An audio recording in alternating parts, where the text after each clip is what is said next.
Welcome to our Formbird FLEET meetup. Thank you for joining us today. We're focusing on two topics we know are high on the priority list for many councils: pool vehicle repeat bookings and a new costing model. Adam will be taking us through how to repeat bookings could work in practice, including recurring bookings, exceptions, flexibility for different council workflows. We also have some new reports, which was a new topic which just came in this morning, hot off the press, with a focus on giving fleet and finance teams better visibility and more useful information around usage and cost. My name's Paul Hosking, and let's get on with our first item on the agenda, which is news. So, Mark, tell us your news. Well, the great news was last week we had a very successful IPREA Fleet Conference down here in Melbourne for the first time out of sunny Queensland. There was a technical session which we very, very, very gratefully thank Mark Howard from Cardinia for supporting that.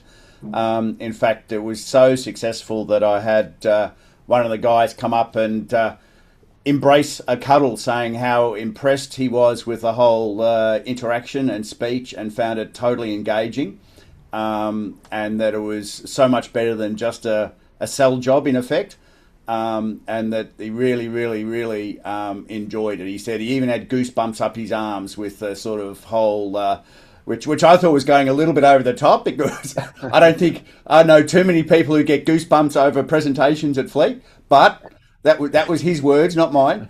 And so Mark, very much appreciated, and it was actually very appreciated by the audience. It went down very well, and the feedback that I got from a couple of people was that it was a great sort of seeing just someone talk through some really live and specific sort of challenges and results and outcomes and all the rest of it. It was fantastic. It was also great to see Marie and Eleanor in person. I had to sort of put myself in a little tube and figure out who they were. But that was great to see a couple of other Formbird partners in effect there on site. So it was great to have the IPREA conference down here in Melbourne. They haven't decided where it's going to go next, whether it's going to go back up to Brisbane or the Gold Coast was the next potential. But anyway, we'll stay attuned, and we'll most certainly be there for sure. So back to you, Paul. So, well, I was just going to ask. So, apart from the free hugs, which was obviously quite a surprise, these engineers, they get up to all sorts of things these days. And we had quite a presence there. We had quite a big team as well as a big stand. Right. Yes. Ah, okay. I thought that was a great statement. Yeah, it was good. All right. Well, okay, that was the news. Thank you, everybody. Okay, let's get on with the meat and potatoes. Adam, you're already over there? I sure am. Okay, there's Adam here. Sharing my screen, I think, hopefully. Now, yep. just as always, please feel free to interrupt, ask questions, guide us. So yeah, don't hold back. Either just straight up or click that little hand up.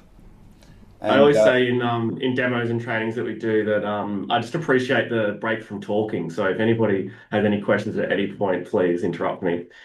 So yeah, as Paul said, we've got a few things to show you guys today. The first one we'll look at is the repeat bookings functionality that has already been released to your environments. This was a much asked for bit of functionality. Ed, who was kind of asking for it? I know Cardinia was. Cardinia, Palmerston. Yep. Those are the two main ones, yeah. Yeah. Very requested. I'm pretty sure Shepton. Mackay also. Mackay as well. Yeah. Everyone pretty much wanted this. So it's a hot ticket item, I think. So I'll just run you through how the interface works for people who are going to book it, and then also some of the back-end configuration stuff that you need to be aware of around it as well. So I've logged in here to our demo environment as a driver here. So I'm just going to move this little thing out of the way. Can't see it on my screen, but it always gets in the way.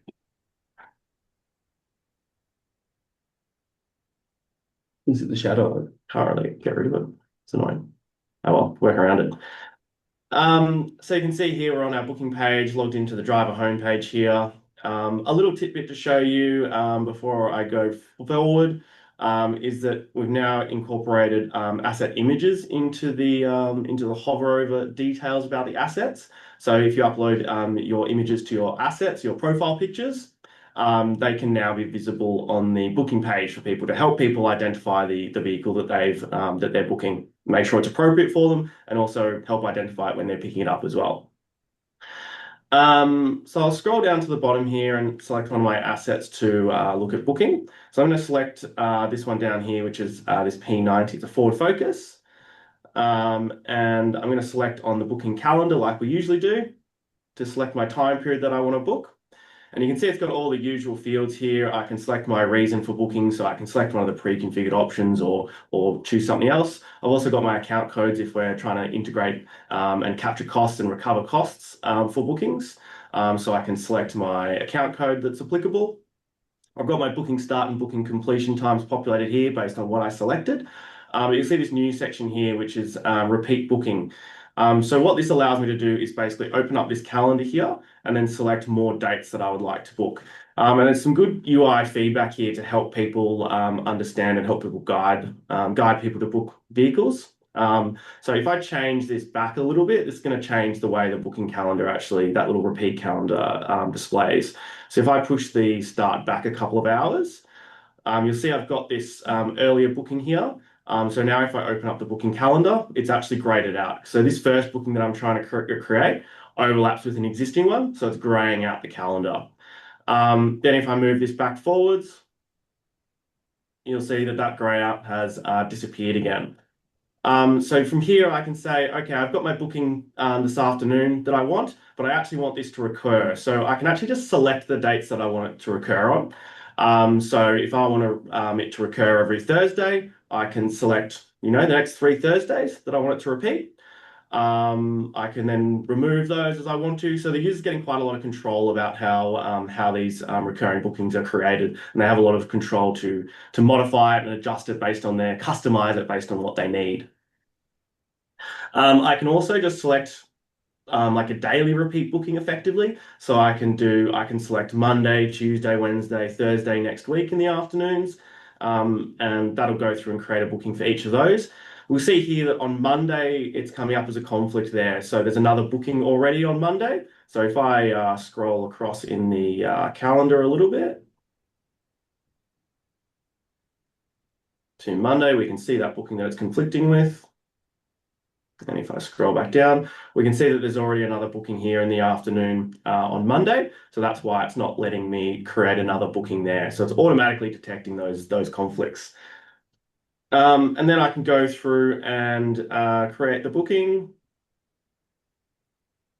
And I'll get some feedback there. So it's telling me that it's created the booking for today, and then it hasn't created the booking for Monday because it was unavailable. And then it's created those other 3 that I selected next week. All okay. So it's giving me all that feedback there. Then as the driver who's booked it, I can then go into my booking section here and I can see my bookings. I need to change my date filter here. So you can see here that the date filter is showing just the bookings for today effectively. So if I just go into this, the later filter and clear that, it then shows up those bookings that I've then created there. So I can go back and easily view those and access the details.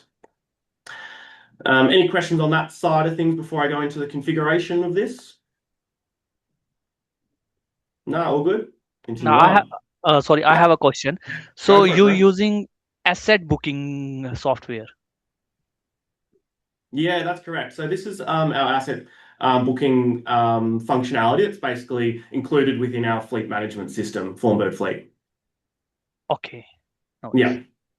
Yeah. So some of the advantages of that is that basically cuts down. This all really started, Varun, for your benefit, with Greater Shepparton City Council and Chris Giles up there.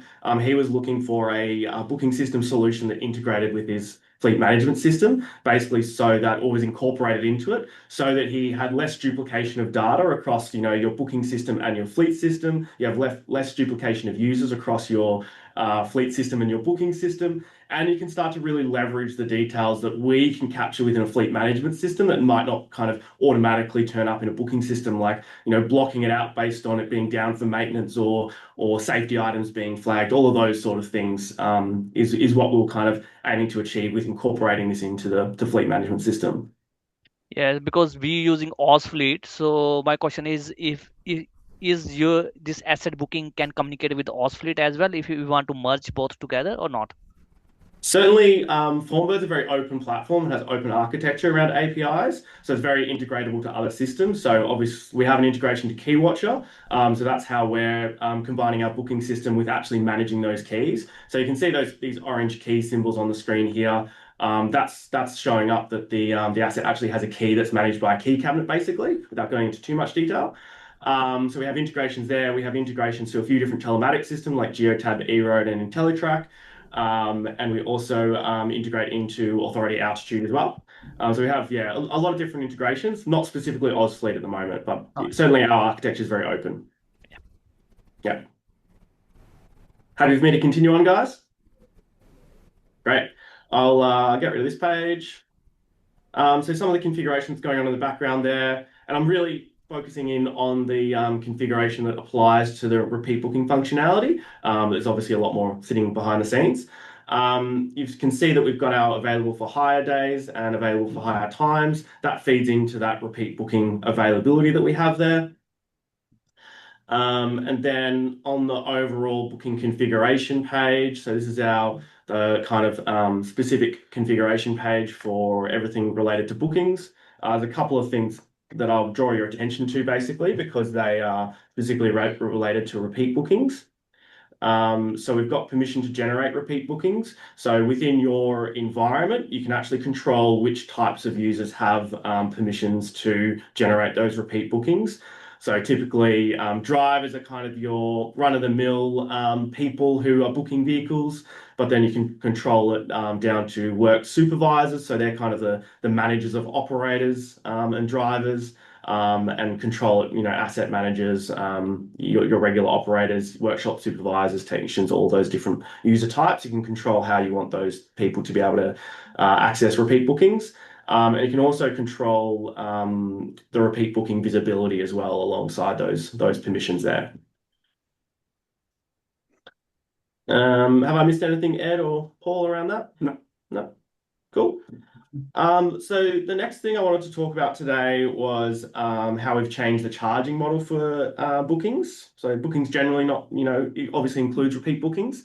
And basically our goal here was to, come up with a model that was, fair, incorporated into the standard functionality of the system, and effective in charging for bookings. So this is really looking at councils that are operating on a cost recovery basis specifically.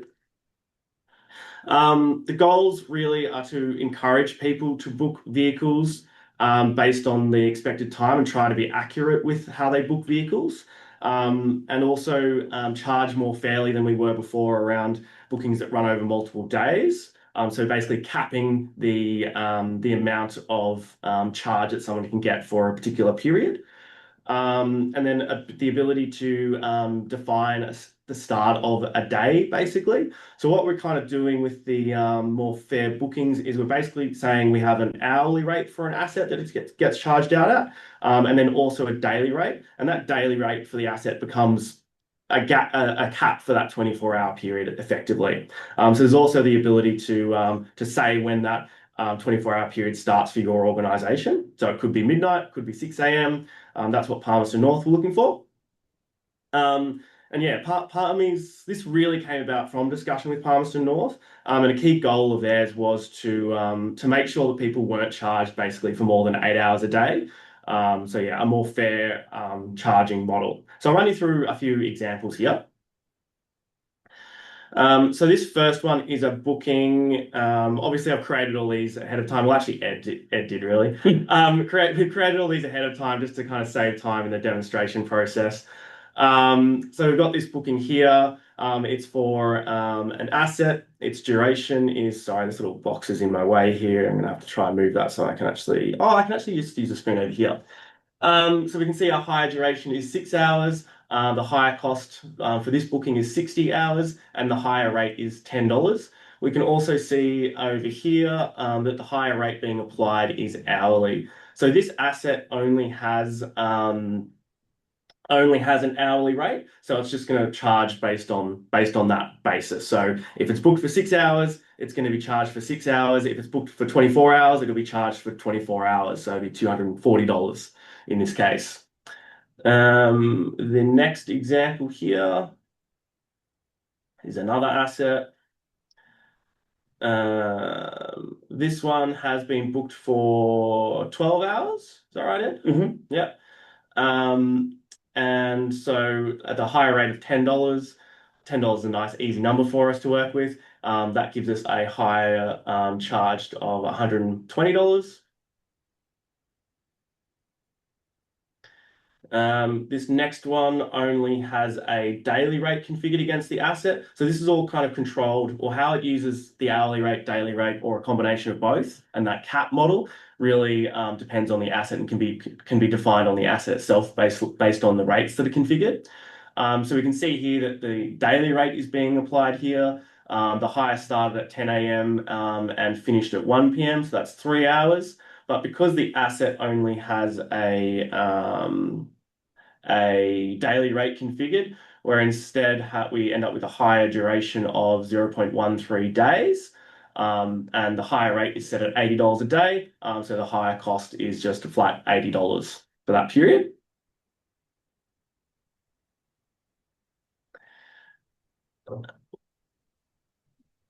So we can see here this asset is so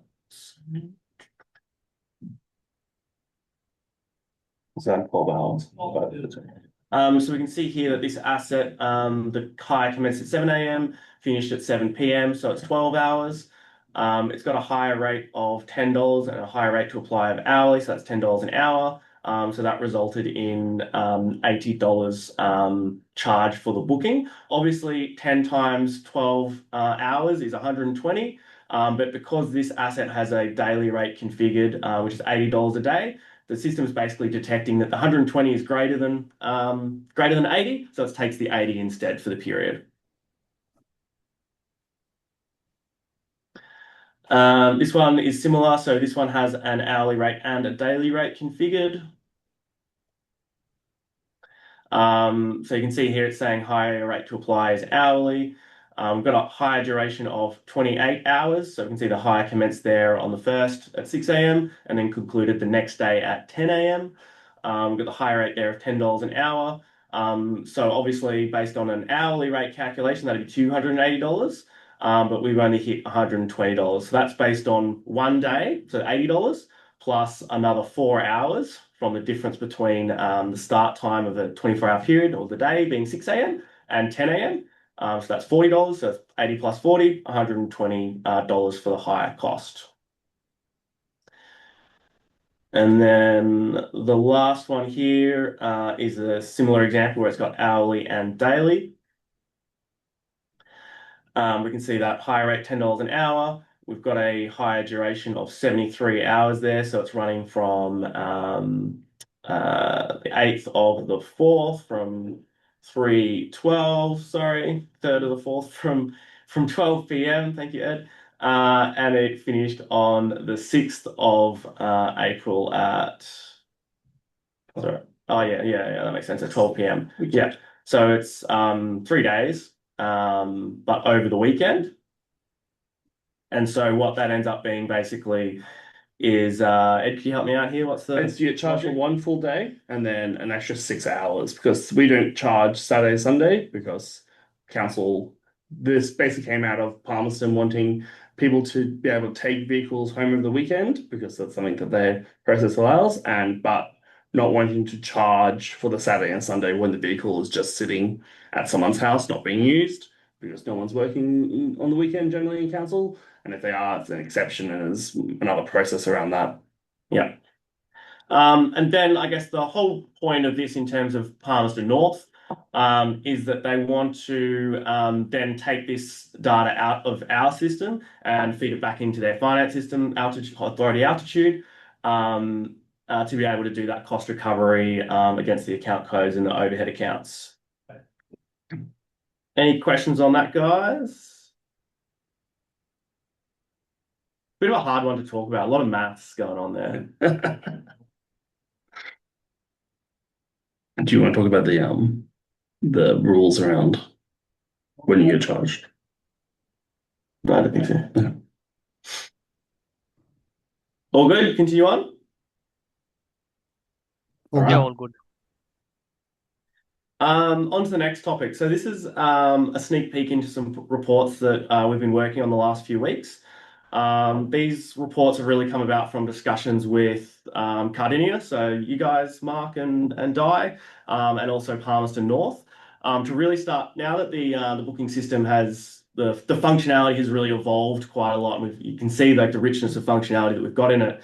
It's now looking ahead at like, okay, so how can we use this really rich data that we have in the system to be able to answer questions for your fleet, and really start to like use that data that you get to make decisions about, you know, whether you need more assets, whether you need less assets, which departments maybe should just have a vehicle allocated to them instead of using pool vehicles, all those sorts of questions. So the first one here is the this availability and demand report.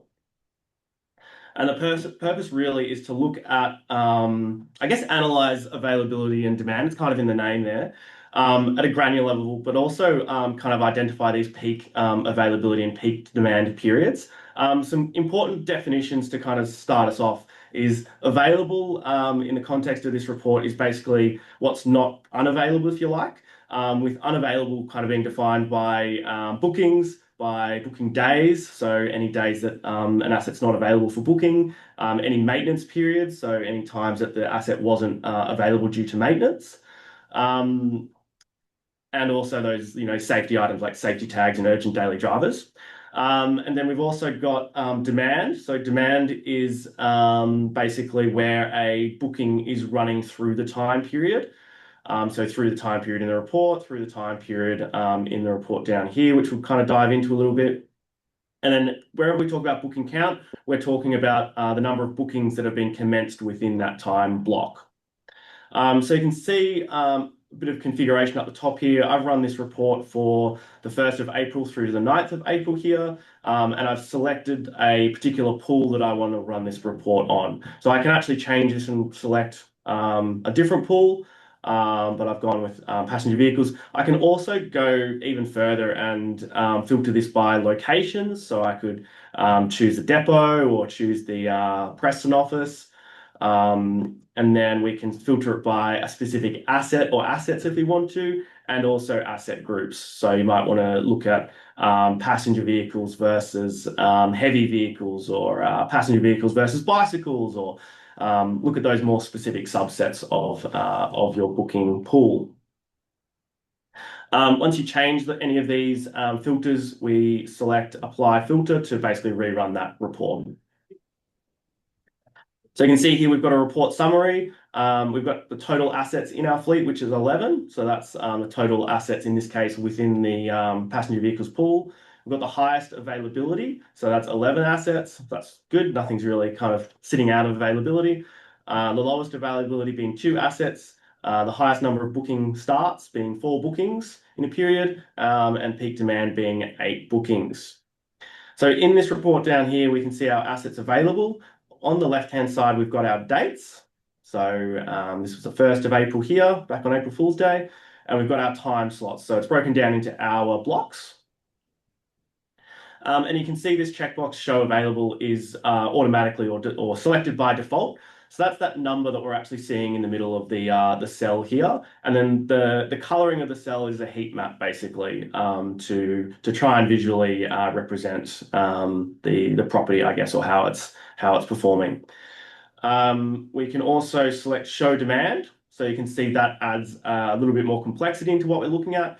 And we can actually see those demands for that time block. So looking at 10 a.m. on the 1st of April, you can see that the available was 7 and the demand was 4. If I remove that again, looking at that block there, the availability is 7. And then we can also select show booking count, and that adds another number to our cells, a little bit more complexity, where you can see then how many bookings are actually commencing within that time slot, that hour block. So we can see that 4 actually commenced within that 10 o'clock hour block. And if we look ahead to 11 o'clock, we can see that 7 available, 4 demand, and 0 started. So those 4 that started over here have continued on into this block at 11 o'clock as well. So it's giving a really strong visual representation of your availability, your demand, and also the count of when bookings are starting effectively. We can also switch this to show the availability as a percentage there, if you prefer that representation. So we've got 3 more reports to go through, but any questions on this one or any feedback on it? Obviously, this is freshly developed. It's not released to you guys yet, so definitely keen to get some feedback from you guys if there's stuff that we should add or what's good, what's actually not useful, any of those sort of things.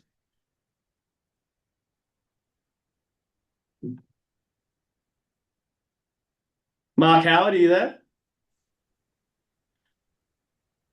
Yep. Sorry, I was on mute. Yeah, no, I'm just Okay. thinking through my head when I was doing some utilisation reporting, and I was utilising data from Geotab, Yep. and the difficulty I had there was trying to work out how often, like when Geotab will actually show say a particular vehicle as each time it stops and starts as a not a journey, as a trip. Yep. So I had to do some smarts to say, okay, every time it left a particular site, like depot or our civic centre, that was a particular trip. So I was just trying to think how I think this is answering it. It's basically saying, on an hourly basis what the availability is and what's being used. Is there Yeah. any other way that you can represent that, like, and say, okay, what this looks like? I mean, you're probably going to be showing this in other reports, but being able to show the utilisation across, say, all vehicles we have at a certain site, Yeah. to, yeah, to understand, if we've got 10 vehicles, do we actually need 10?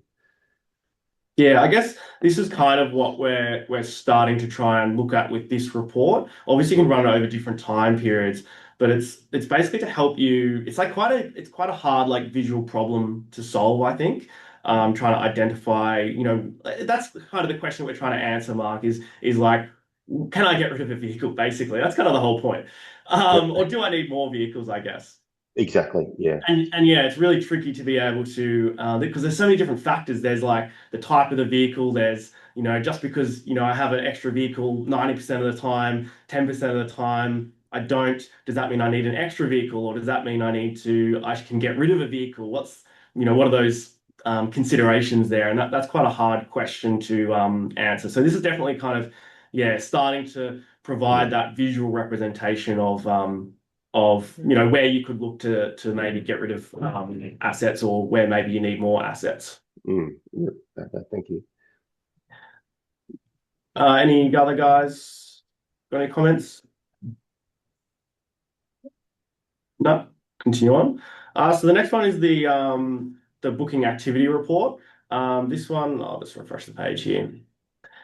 This one is basically starting to look at utilization of vehicles as well as another metric to look at. You can see here that we've got some filters going based on when the booking closed, when it finished. So you can see here we've got the 2nd of April through to the 9th of April. Again, we've got those filters where we can select a particular pool and multiple pools as well, and then same across location, asset group, as we saw before. We've got our high-level summary here, similar to the last report, where we can see, the total number of bookings within this period, total non-commuter bookings, total commuter bookings, total non-commuter hours of bookings, total commuter hours of bookings, etc., etc. And then your average total bookings per week. And then we've got our top performers. So we've got our vehicle with the highest total bookings, which is this Toyota Camry with 7 bookings, the vehicle with the highest non-commuter hours, which is 38.11 hours. We've got our vehicle with the highest utilization. So utilization in this circumstance, we're talking about the booked hours divided by the available hours times by 100, obviously, to get your booking system utilization effectively. So we've got our Toyota RAV4 with 39.3%, and then we've got our vehicle with our lowest utilization. So that's basically saying within this period, this vehicle hasn't actually been utilized at all. So obviously you can run that over longer periods of time to analyze longer periods of time. And then we've got the detail that really down to on an asset by asset basis. You can see here the grouping is based on the asset group and the category or asset type in the system. So we can see the total number of bookings in the period, the average bookings per week, non-commuter use booking analysis. So looking at that count, the booked hours, the utilization, and the same again with commuter use there as well. So that's starting to give you some hard figures around the percentage that it's actually booked. The booking behavior report. So this is really starting to look at, okay, so how are people using the booking system?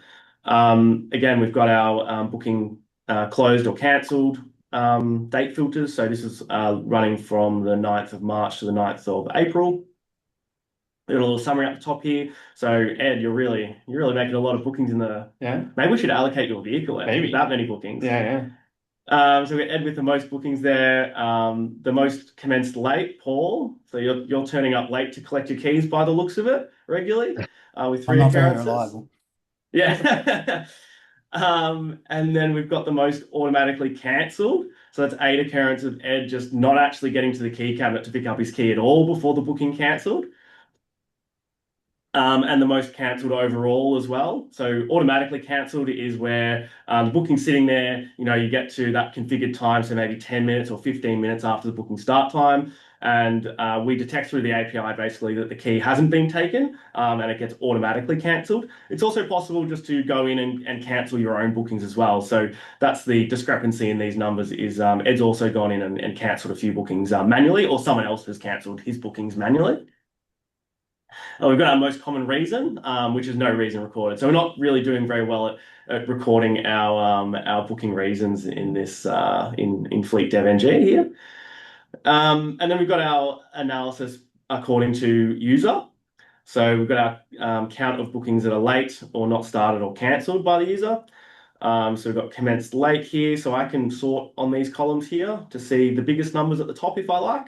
So we can see commenced late, we can see automatically cancelled. We've got Ed there with 8 and then Drew Driver there with 2. We've got the cancelled, so I can filter by that as well. And Ed's up the top there as well, leading the cancel states. And we've got our total count as well there. So Ed's got 30 bookings there. The next one down, we've got our booking reasons. So you can see those reasons that are configurable, or someone can enter their own as well. We typically use those ones that are configured, a little bit easier. So we can see that if I sort it by count again, we can see 62 with no reason recorded. We've got 28 with the reason being job, 20 with meeting, and 2 there that are maintenance bookings. Let's quickly recap maintenance bookings. So there's kind of 2 ways to book a vehicle out of the booking system when maintenance is occurring. You can do it automatically with the workshop kind of functionality within Formbird Fleet based on the request, expected start and completion times effectively. Or you can create specific maintenance booking within the booking calendar to just block it out manually for that maintenance if you prefer. Any comments, questions on this one? Give me a break from talking. Have I missed anything, Paul or Ed? I don't think you've missed anything. Probably a bit more interesting if you've made a wider cast a wider net, but Yeah. it's hard with the test data to really show the value in a report. Yeah, this is where we try and get our reports out to production basically as quickly as we can, so people can start using it with really rich real data, to give us feedback on how we can improve them. Yeah. Sure. All right, so the last one here. So this is a breakdown basically by user, department, and section. You can see the dates there. We've got the highest bookings with Ed with 19 bookings over the period. The highest booking by department is engineering's booking a lot of vehicles, going out to a lot of project sites with 27 bookings. And we've got the highest bookings by section, which is no section of 27 bookings. So it breaks it down by user. So we've got, we can sort this by count, or it's automatically sorted by count. So we've got Adele and Taylor with 7 bookings during the period, and we can see their departments and sections. We've got a graphical breakdown by department here, so we can really visually see that no department's pretty high there, and engineering's pretty high there. And you can see that infrastructure services and community environment are booking a few less there. And then you've got that breakdown by just in the table as well, which is CSV exportable. So you've got your CSV export button if you want to grab that out of the system, and same with the one above. And then similar to the departments, we've got bookings by section. So you can see that nice graphical analysis there. And then we can see those underlying counts in the table and export that to CSV. And we can sort that by account as well there. So we can see no section, and asset maintenance services has quite a few at 21, and development assessment has 16. That's pretty much enough talking for me. Does anyone have any questions now? No, looks good, Adam. I'm really looking forward to playing around with it and using that information to better understand what our utilisation is. I think I've mentioned a couple of times that we hung on to a number of cars prior to putting the booking system in place because of the feedback we're getting that we didn't have enough vehicles. So this is certainly going to help us understand what that right number is based on use. So yeah, thank you for doing that. No worries. We look forward to your feedback once it's in your production environment. And I'd like to just do a quick shout out to both Mark and Palmy and Chris for the continued push for requirements, which is vital for us to keep developing new capability and capacity. So it's incredibly valuable, and I suppose it's a real win-win.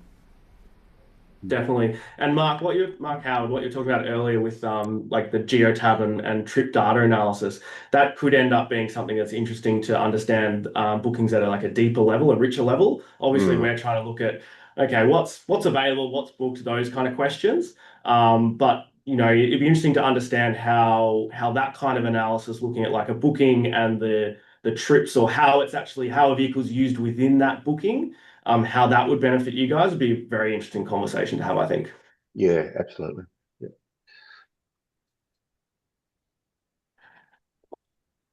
Well, are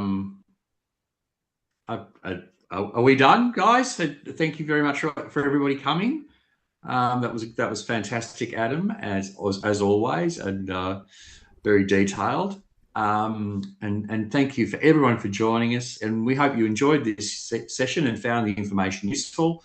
Of course, if you've got any questions that have been raised that you might want to take up with Adam or Mark or Ed, feel free to contact them. Now, the next. Oh. Could I add? Just for Varun and Jackie, if you guys have questions more broadly about the booking system, because obviously we've dived in today at a certain level of depth of knowledge, I guess. If you guys want to see more information, we've covered a lot of different aspects of the booking system in these previous fleet meetups. So there's a lot of recordings available up on YouTube there. So if you want to see kind of that more basic level of how to make a booking and the different configuration options and things, there's a very rich kind of library of information to look at. And also, if you want to see anything in particular, happy to show you guys as well. Particularly in the general maintenance and the general all of the other side, because we've really only focused on the booking side, which is only a tiny little slither of it today. Oh, Right, yes, exactly. So there's a lot more to Formbird Fleet than meets the eye, and that was just the tip of the iceberg. So now we've got our next meet up on Thursday, the 4th of June, and we are going to do something about fuel, interestingly. So fuel usage reporting is hopefully our topic, but also we might, weather permitting or conflict in the Middle East permitting, talk about EV replacement, which I'm sure is going to be quite interesting, considering that in March we had twice the number of EVs sold in 26 than we did in 25. So it's coming, and we are there. And it was great having you all today. Thank you to everybody who presented, and Mark Howard for showing up, Mark Hosking, and everybody else. And see you later. Keep on trucking. Bye. See ya. Thanks, everyone. See you later. Bye. Bye. That was